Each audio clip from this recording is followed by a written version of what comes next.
Cannot avoid damage. Being blonde is definitely not cheap. It is very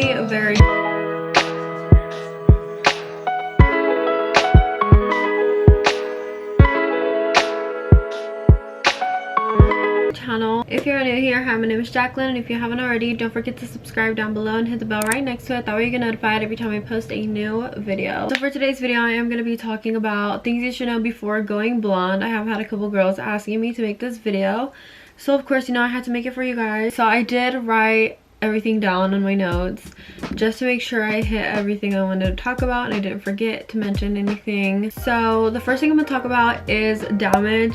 So you definitely cannot avoid damage when dyeing your hair blonde. Your hair will literally get damaged no matter how healthy your hair is before you even dye it. Obviously, bleach is like the strongest thing that you can use on your hair. It'll strip the pigment out of your hair to get it lighter. So it's definitely something you should really think about if it's worth it to be damaging your hair, if that makes sense. Because, you know, if your hair is super healthy and stuff, like, your hair is gonna get damaged. And for those of you who have curly hair, I personally do have curly hair, and when I did go in for my appointment, I did get told from the start that I was gonna lose my curls and that it would probably take a while for me to get them back, and if or when they did come back, they weren't gonna be as curly. So that's something that really scared me a little bit. And I kid you not, the first time I washed my hair, I got out, let my hair dry and everything, and my curls were completely gone, and then the ends were super straight. Like, my hair just looked really bad, and I was really scared that I was not gonna get my curls back. But, you know, I was like, you know what, I trust the process. I'm just gonna try and really keep my hair healthy and try and use all these like hair products for curly hair and things like that. And eventually I did get my curl back, and now I recently got a haircut. This is about the length it is when it's like natural, and my curls definitely came back after my little trim, so I was really happy about that. And so yeah, that's something just to keep in mind. Your hair will definitely get damaged. So next up, I'm gonna be talking about the maintenance slash pricing of everything. Being blonde is definitely not cheap. It is very high maintenance. And of course, the price will vary on the type of hair you have, whether it's thick or thin, long or short, curly or straight. You know, like, it really just depends on your hair type and also the style you're gonna get. So obviously, like, I got a lot of blonde, and originally I was not gonna do this much blonde. I was just gonna do kind of like a really light balayage with like a little bit, not a little bit, like I was still gonna have a lot of blonde but way more brown. So what I ended up getting, which is this, did cost me $510. So that will depend obviously where you go.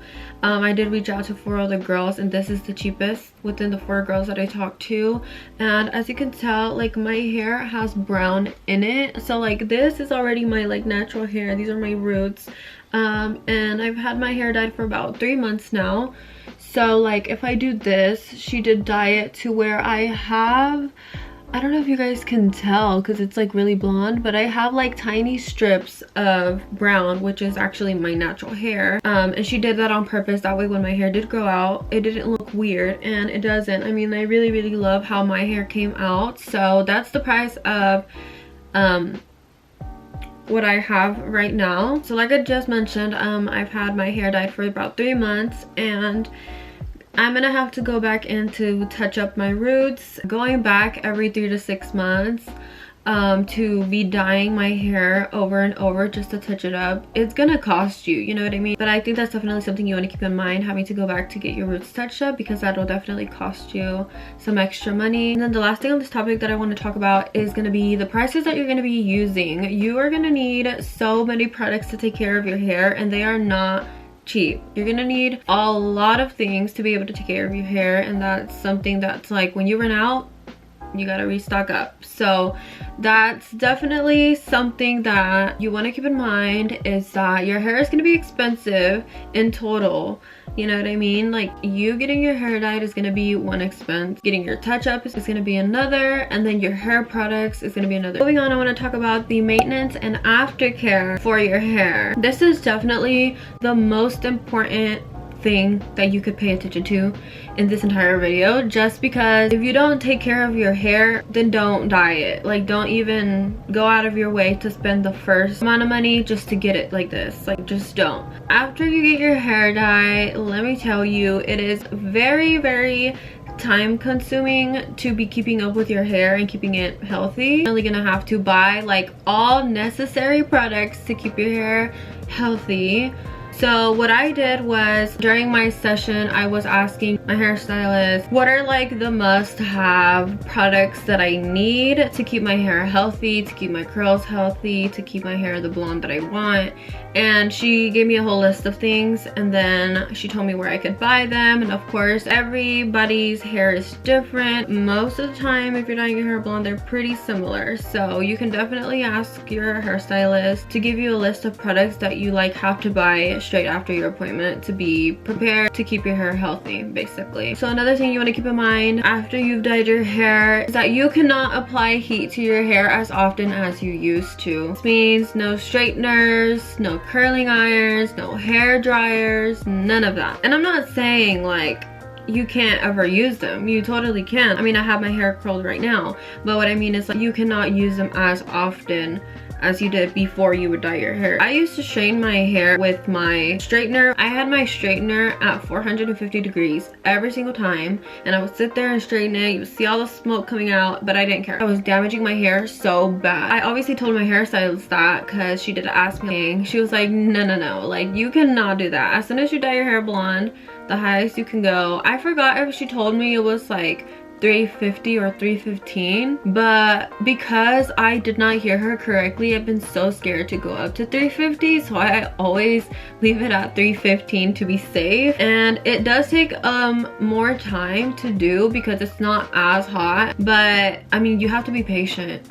Like, you just have to be patient. So yeah, you cannot straighten, curl, hair dry your hair as often as you did before, and if you do, low settings only. Another thing is that you cannot wash your hair too often either. You're only supposed to wash your hair every 4 days. You can still take a shower and everything, put your hair up in a bun, what you gotta do, but don't wash your hair every single day because that is really bad for your blonde hair. So remember that. Only wash your hair every 4 days. Don't forget to use your purple shampoo because a lot of people have to go back even more often than they should to get their hair redone, just because they forget to put in their purple shampoo. If you do not put in your purple shampoo, your hair will be yellow. You know, don't skip the purple shampoo. Put in your hair treatment and try and get a hair trim around like every 3 to 4 months just to keep your hair growing, but also to keep it healthy. So those are like the main 3 topics that I wanted to talk about. And I just want to end off the video giving you guys a little info, things you should know before your hair appointment. So first things first, please do your research. Don't find like one person that does really good blonde hair and just say, you know what, I'm just gonna go with them.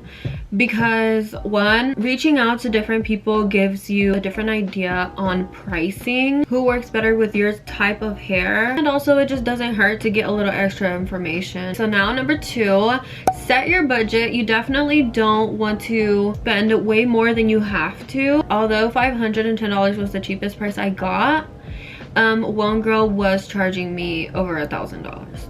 So just keep that in mind. Okay, so now number 3, do not wash your hair the day of your appointment. That's something that I did and I felt so like dumb, but at the same time I was like, well, I didn't know, nobody told me. In my head I was like, you know what, I'm gonna take a shower and I want to have like extra clean hair, that way like everything just goes perfectly and they don't have any trouble. Yeah, no. So on my way to the hair salon I was like, was I supposed to shower this morning? Because what if I wasn't and that just messes up everything and they told me they can't dye my hair? So I looked it up on my way there and you're not supposed to. And yeah, I got there and she was like, oh no, like it's okay, we'll just blow dry your hair. But yeah, usually you're not supposed to like wash your hair, just because when like you can wash your hair the night before and then that way in the morning your hair is not like dirty, but it has like some natural oils in your hair, so it's not like, I don't know how to explain it. But anyways, yeah, just don't wash your hair the day of.